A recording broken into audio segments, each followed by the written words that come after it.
Am I the asshole for leaving a bad review on a small store? So my boyfriend and I have a tradition for our anniversary that we each go to a store and separate, and after we buy each other gifts we exchange in the car. It's silly and cute. We walked into this new mom and pop anime store. I am a huge anime nerd and my boyfriend likes video games which they also sell. We separate and I go look at stuff for my boyfriend. A worker walks up to me and starts chatting, then points at my leg. I have a pretty big tattoo of Kakashi from Naruto on my thigh, among other anime tattoos. He asks if I got that for my boyfriend and I said no, I've always loved Naruto, and then showed him my other tattoos which included the Leaf Village symbol, Gaara of the Sans Gourd, and a piece on my arm of Asuma Sarutobi. He started quizzing me on the lore of the anime and I told him I wouldn't have spent $1,000 on tattoos of an anime I didn't know about, and I didn't appreciate him trying to catch me in a gotcha moment. He told me he didn't believe a girl could ever fully understand the real story of Naruto and the depth behind it. Lol. I told him I didn't need his services and he can go back to the front desk. He told me I was a rude wannabe bitch, and walked into the back and I continued purchasing my items. I left a review later, too long did not read. If you're feminine presenting, enter with caution. One of the employees will call you a bitch when you don't want to prove your nerd cred to him. The owner left a comment on my review asking for an email conversation and asked that I take down my review because people have started complaining about this employee as well and his sale revenue has dropped. I told him I wouldn't and maybe he shouldn't hire misogynists if he doesn't want bad reviews. My friends tell me I'm overreacting. Am I the asshole? Not the asshole. As if Naruto is some grand epic that's hard to understand. A 12-year-old could understand it.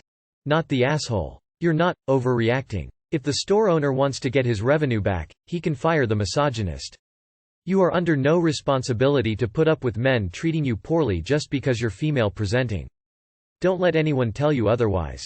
Not the asshole. I'd edit my review to add what the owner did, with screenshots. Not the asshole. Reviews exist for a reason. People want to go somewhere that feels accepting. It sucks that the owner's sales have dropped, but that's not your problem. Clearly that employee is causing people to feel unwelcome. Not the asshole. Misogynists deserve to be called out, and if the owner doesn't like it, then they're part of the problem as well. Not the asshole. The obvious solution for the store owner is to apologize on the review and say that that employee has either been fired or at the very least spoken to about this. There's no reason to keep on employees who are rude to customers, and if they're going to do that they deserve poor reviews. Am I the asshole for telling my wife my job has to come before hers?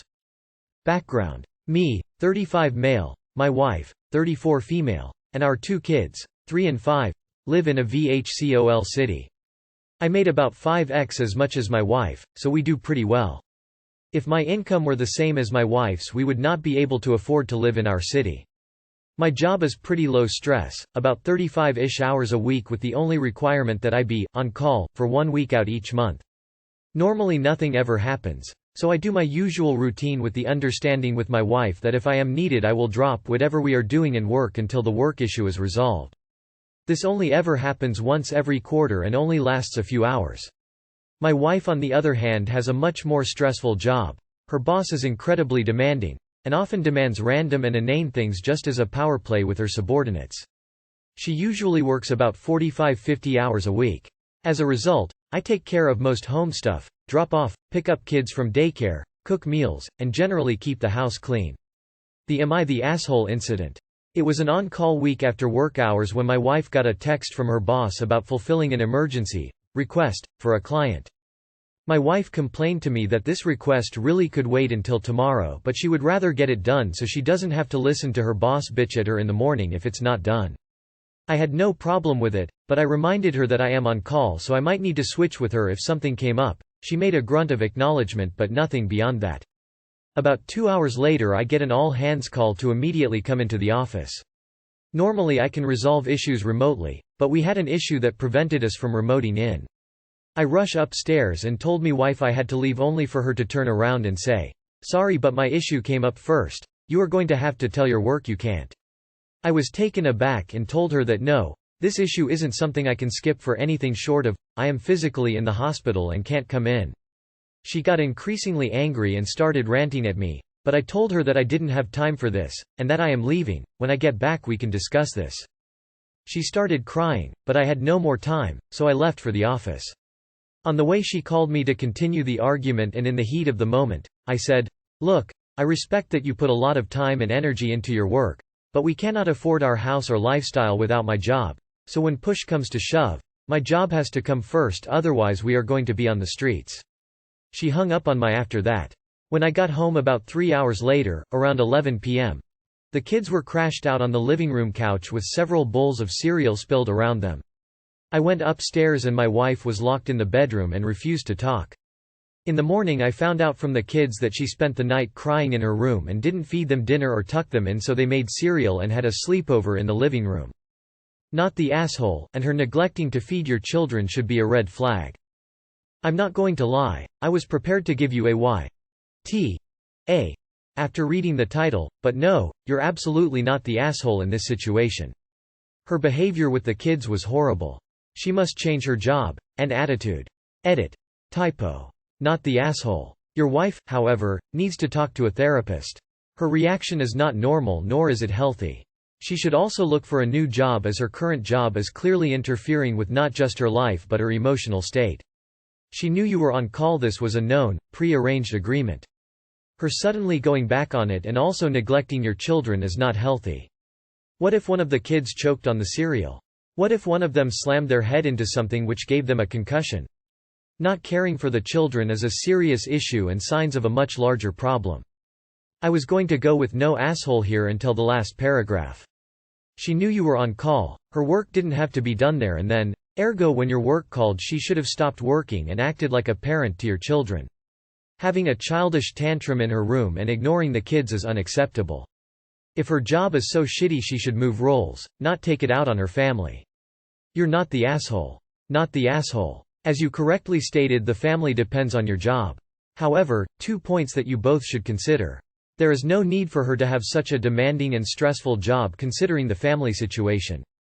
She should find something else she finds fulfilling without all the stress. Your family's life is hugely depending on your job. Therefore, you should prepare with savings insurance in case something happens to it or you. A lot of people have responded and encourage my wife to go to therapy, too many to reply individually, so I will just leave it here. I have brought up therapy before but she is very resistant to it. She always has an excuse like, I am too busy, or, they won't be able to help me. I am not sure what more I could do for her when she won't do anything to change the situation.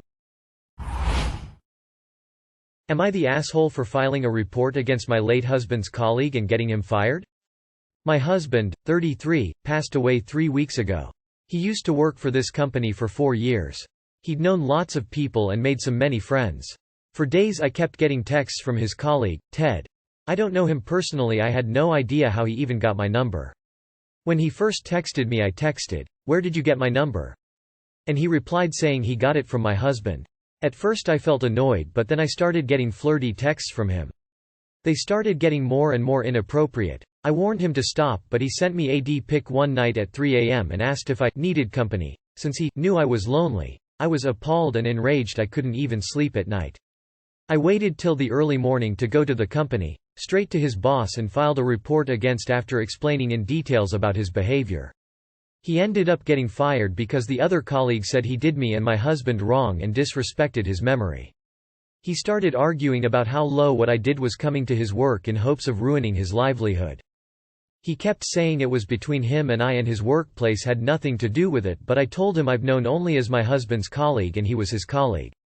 He and a friend of his said that I was aiming to get him fired and that he did nothing wrong and I could have talked it out with him instead. My mom called him a boss for doing this to my husband and me, but also said that he had a point in that I shouldn't come after his livelihood since the guy has a kid to provide for. I felt bad about the whole thing and now I feel like I made things worse and acted out of emotions. He got your phone number at work. He knew you were a widow because of work. He would never have targeted you if he hadn't known your husband and knew he died. So his behavior had everything to do with work. And doing this to his county worker's widow? Of course his employer was horrified. The guy had it coming. Preying on someone's grief is so low. Not the asshole. Edit. Thanks for the awards. Not the asshole. He wasn't worried about his children's livelihood when he was sexually harassing his coworker's widow. Not the asshole. Take your husband out of the equation. This grown-ass man sent you an unsolicited dick pic in the middle of the night after getting your phone number from a coworker. That's inappropriate. Not the asshole. He FCKED around and found out. The fact you are the widow of his late work colleague makes this absolutely a work issue. He disrespected and harassed you. If he didn't want to lose his job, all he had to do was not harass you. Literally, that's all he had to do. He wanted you to deal him without going to his work, 'cause then he would face no consequences. He was already not listening when you said stop, and generally cops won't do anything unless it's immediately threatening. Going to his work was the only way he was going to learn. You absolutely did the right thing. Not the asshole. He should have thought about providing for his kid before sexually harassing a grieving woman. He deserves the consequences to his disgusting actions. Gotta love your mom's comment. Oh no. His actions had a negative effect on his life? Perish the thought. Not the asshole. Your husband hasn't even been gone that long and this guy used his work to get your number and try to work his way in. He crossed several lines and got the consequences of his actions. Am I the asshole for telling my sister there's a reason her kids chose to live with their dad? Throwaway. I, 32F, have a 14-year-old daughter Jess. Her father and my husband died in an accident when she was young, so it's been just us two for a long time. As a result, we are very close and she's a lot more open to me than most kids are with their parents. Around a week ago she asked me if I could take her to the movies on a date with a guy in her class. I know the guy distantly because they've done some extracurriculars together and I was thrilled he was my daughter's first boyfriend. I took them a few days ago and they ended up hanging out at our house for a bit afterwards. He was extremely polite and maybe it's just the mum inside me but I couldn't be happier for her. I went to my older sister's house for coffee earlier this morning. Backstory: my sister has two teenagers, 16 and 17, who live almost full-time with their dad. They had a very messy divorce around 3 years ago, and both kids choose to live with their dad. The reason for this was because my sister was extremely overbearing on them. She was the kind of mum who believed kids should have no privacy and she should run their lives until they were adults. I know she had many arguments with them because she would take away their doors, not let them hang out with friends, search through their phones every night, etc. This was the primary reason for her divorce, although she won't admit that. While I love her, as someone who grew up with little privacy, I fully understand why her kids don't want to live with her. My daughter came up in conversation and so brought up her first date. When I explained how it went, my sister laughed and told me that I must be joking. When she realized I was serious, she told me I was a terrible mother for letting my daughter walk all over me and not setting boundaries. She ranted on for a while, but she basically said that 14-year-olds are incapable of going out themselves and that I was being lazy and neglectful by allowing her to do that. She also said, I would never allow my kids to do that, so I replied by saying, that's exactly why your kids drive with their dad. She got very quiet and then told me to leave. When I got home I started thinking more about what I said, and while at the time I thought I was simply telling her what she needed to hear, now I'm wondering if I crossed the line. Not the asshole. A hit dog hollers. She was only upset by what you said because deep down she knows it's the truth, and doesn't want to admit it to herself or anyone else. Not the asshole. Your sister thinks holding boundaries is the same thing as making demands, and she'll eventually learn that her children aren't accessories to treat as she wishes without consequence. Not the asshole. She knows it's true, so she's ass-mad over it. But wait. Did you just say she took away doors to monitor her kids at all times? Like, off the hinges and everything? Tears of joy, tears of joy, tears of joy. I'm sorry I laughed a little. Only because that sounds comical or straight out of a goddamn cartoon. She sounds absolutely ridiculous and I'm glad the kids are with the dad. She should be the last to be talking about anyone else's parenting when she's pushed her own kids sea of her bitterness. It reminds me of that one Ed and Eddie episode where Ed got grounded and his parents took away the stairs. Skull. What happened to the stairs? Not the asshole. She opened things up to such a comment when she decided it was okay for her to criticize your parenting. She just doesn't want to hear the truth and would rather think she is a flawless parent despite the evidence. What you said might have hit her where it hurts, but again, she set herself up for that by attacking your parenting choices. Not the asshole. Your sister judged you rudely and harshly as a parent. She put herself up to be the paragon of motherhood compared to you. It is more than fair to stand up for yourself. It's actually funny that she didn't consider that you could throw much more back in her face, but If she was more introspective, she might still be married. She started the fight and you finished it. Here's the other thing. She isn't going to be happy with you anytime soon, but it might actually spark something in her regarding how she has treated her kids. There could be something positive for them down the road. She first has to acknowledge she was a terrible parent. Not the asshole. You are providing your child with a safe environment in which she can grow and explore. Your sister is the poster child of helicopter parents. I applaud her kids for choosing to live with her dad. Good on you for telling your sister like it is.